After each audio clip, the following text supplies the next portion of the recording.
Olá, turma. Agora a gente dá início ao conteúdo da física que vai explicar de que forma ocorrem as dilatações dos corpos.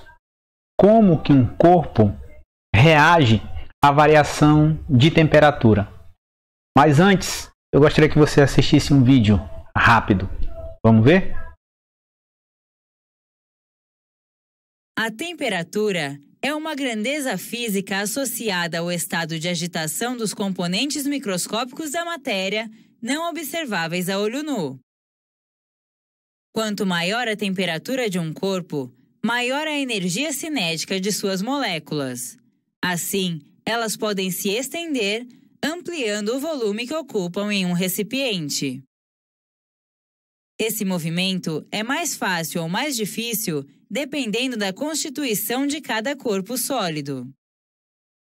As moléculas de corpos sólidos mais fortemente ligadas entre si precisam de mais energia para se movimentar. Esse comportamento é comum nos isolantes térmicos, como a lã natural e a cortiça, que não reagem facilmente à variação de temperatura. Já as moléculas de elementos como os metais conseguem se movimentar com maior liberdade, expandindo-se quando sua energia cinética aumenta. O mercúrio, um líquido que se dilata com facilidade quando aquecido, é empregado em medidores de temperatura, como os termômetros analógicos. Ao lidarmos com corpos sólidos, devemos levar em consideração seu comportamento térmico. Engenheiros e arquitetos sempre devem adaptar os materiais a seus projetos, calculando os futuros efeitos da dilatação sobre as edificações construídas. Nas ferrovias, é preciso deixar um espaço entre os trilhos consecutivos para possibilitar sua expansão natural em dias quentes. Ainda assim, uma variação de temperatura acima do limite previsto pode ocasionar a destruição da via férrea. Um efeito semelhante pode ser observado em objetos de vidro ou cerâmica quando muito aquecidos. A superfície se expande, tornando impossível a preservação da forma do objeto. Com o uso de lâminas bimetálicas em termostatos, exploram-se os diferentes comportamentos térmicos dos materiais. Ao se dilatar mais que o alumínio, o chumbo curva a lâmina e interrompe o contato elétrico. No caso da água, o comportamento térmico é atípico. Com a queda de temperatura, ela se contrai, assim como os demais materiais. Porém, dos 4 graus Celsius para baixo, ela começa a se expandir, voltando a sofrer contração após virar gelo, a 0 graus Celsius.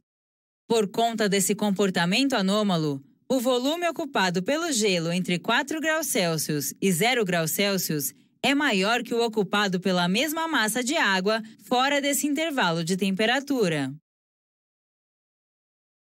Então, primeiro, vamos definir dilatação. Ver o que é dilatação linear, a superficial e a volumétrica. Por que ocorre esse tipo de classificação? Tá certo? É importante. E, por fim, a gente vai fazer aí alguns exercícios. Vamos lá? Olha só essas duas primeiras figuras aí, turma. Olhem só e reparem como as moléculas vibram. Essas figuras elas estavam lá no vídeo que vocês acabaram de assistir, tá? Vamos pegar essa aqui. Reparem que essas moléculas elas ocupam um determinado espaço. Se elas começam a vibrar mais, e vibrar mais significa ter sua temperatura aumentada, elas começam a ocupar um espaço cada vez maior. Então, em função disso, toda vez que você aquece um corpo, obviamente suas moléculas elas vibram mais rapidamente e numa amplitude maior. Então, esse corpo ele sofre o que a gente chama de dilatação térmica, tá certo? Professor, mas se eu resfriar? Bom, se você resfriar, ocorre exatamente o oposto. É importante a gente entender. A dilatação, ela é uma via de mão dupla. Se você aquece, o corpo dilata. Se você resfria, o corpo contrai. Tá? Então, com essa definição, vamos continuar nossos slides aqui. Então, tá aqui a definição de dilatação térmica, turma. Ó. Reparem que eu grifo variação de temperatura porque eu quero dizer que pode ser um aumento de temperatura ou pode ser uma queda de temperatura, tá ok? Se aumenta, dilata. Se cai, você tem uma contração. E aí alguns exemplos, ó. Exemplos, inclusive, que estavam no vídeo. Esses espaçamentos, eles são chamados de juntas de dilatação. Essas juntas de dilatação, elas servem para que quando esses corpos sofram a dilatação, você não tenha uma deformação dessas estruturas, né? Do trilho de um trem ou de uma ponte. Porque se você coloca isso aqui colado no outro, na hora que ocorre uma dilatação, essas estruturas elas podem se deformar. Mais uma aqui, ó. Essa aqui é muito comum a gente ver por aí. No piso, né, você tem esse espaçamento entre um piso e outro, né? Esse espaçamento é exatamente prevendo uma possível dilatação. Tá certo? Gente, é importante a gente entender que a dilatação ela ocorre em todas as direções, em todos os sentidos. Se você tem um corpo e aquece esse corpo, ele vai dilatar para frente, para trás, para cima, para baixo, para os lados. Ela é um fenômeno que ocorre no corpo inteiro. Então, essa classificação ela vai servir só para nos auxiliar, tá certo? Porque ela é uma aproximação, você faz uma simplificação do fenômeno para que você possa trabalhar de uma maneira mais simples. Mas lembrando, todos os corpos, eles sofrem as dilatações por inteiro, em todas as direções, em todos os sentidos. Tá certo? Então vamos lá. Então, primeiro a dilatação linear. Dilatação linear é aquela que privilegia, turma, uma das 3 dimensões de um corpo. Como assim, professor? Todo corpo, turma, ele tem altura, ele tem comprimento e ele tem largura, tá certo? Então, imaginem só, se uma dessas dimensões ela começa a ficar muito maior do que a outra, esse corpo ele começa a ficar com as dimensões de uma linha, de um fio, tá? E aqui a gente tem exemplos disso. Olha só, corpos onde uma das dimensões é muito maior que as outras duas. Fio, ou poste, uma ponte, tá certo? Apesar da largura da ponte aqui, se você tiver, digamos, 20 metros de largura de ponte, você tem 1 quilômetro de comprimento, por exemplo. Nesse caso, veja bem, nesse caso especificamente você trabalha com a dilatação linear. Porque o corpo aí ele tem o formato de um fio, tá certo? O formato de uma linha. Próxima dilatação. Dilatação superficial. Superficial vem de superfície, né? Então, quando você tem um corpo que tem a aparência de uma chapa, né? Que tem a aparência de uma placa, um tampo de uma mesa, um quadro, como o quadro branco que a gente escreve, você tem aí dilatação superficial. Tá ok? Então, olha só. Olha só. Todos esses corpos são tratados como dilatação superficial. Então, mais uma vez, você tem aqui as 3 dimensões, tá? Se 2 dessas dimensões elas se destacam, né? Começam a ficar muito maior que a terceira, você tem um corpo com o aspecto de uma chapa. E aí você trata isso como dilatação superficial. Certo? Vamos para a próxima dilatação. Dilatação volumétrica. Nesse caso, turma, você tem um volume aí a considerar, né? E você não pode desprezar nenhuma das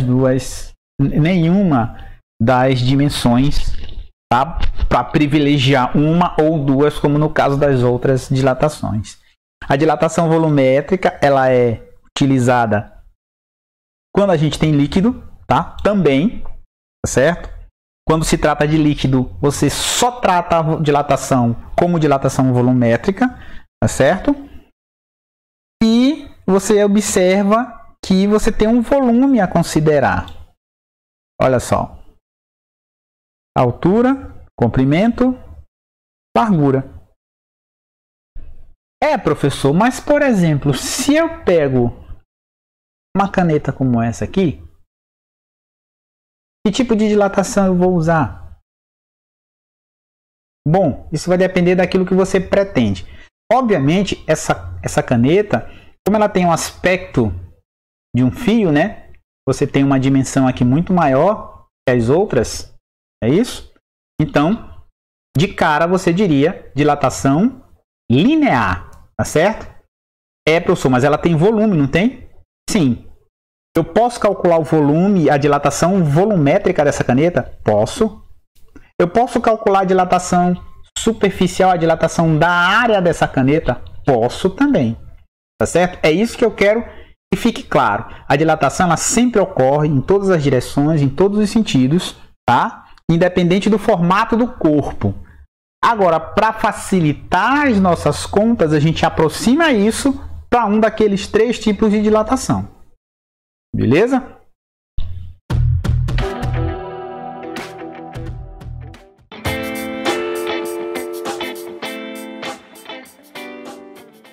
Vamos agora, turma, ver as equações de cada uma dessas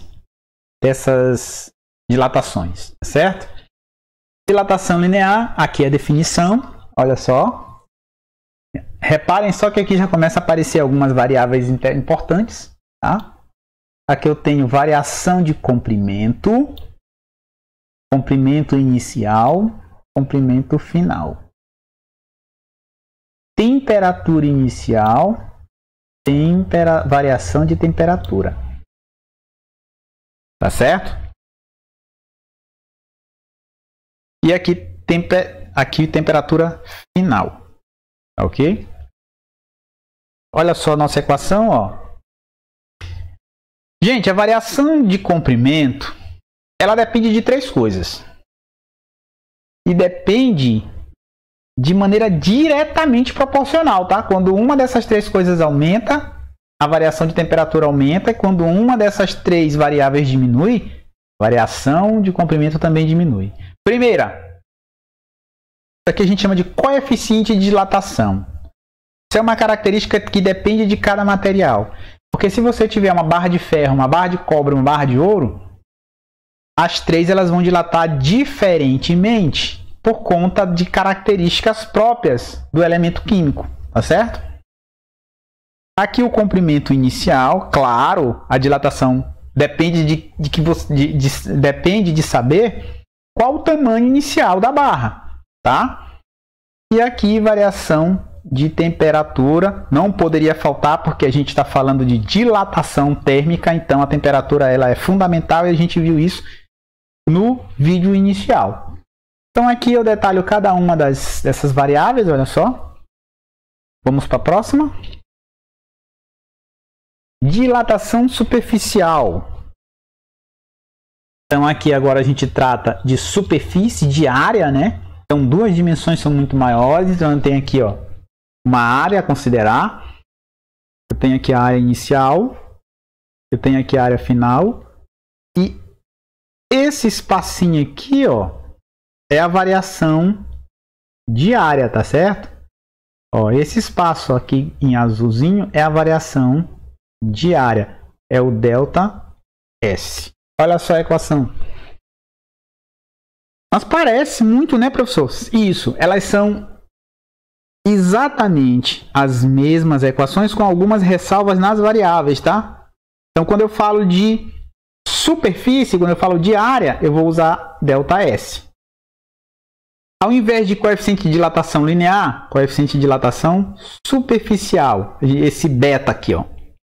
Primeiro lá era alfa. A área inicial e a variação de temperatura. Como sempre, variação de temperatura não pode faltar, tá certo? A gente vai ver que existe uma relação entre os coeficientes de dilatação. Ok? A gente vai detalhar isso daqui a pouco. E vamos ver o que significa cada um deles. Olha só. Dilatação volumétrica agora. Você tem um volume a considerar. E olha aqui a equação. Variação de volume. Coeficiente de dilatação volumétrica. Volume inicial. Variação de temperatura, como sempre, não pode faltar. Olha o coeficiente agora, ó, de dilatação, turma. É um gama, coeficiente de dilatação volumétrica. Tá certo? E aqui, cada um deles descrito.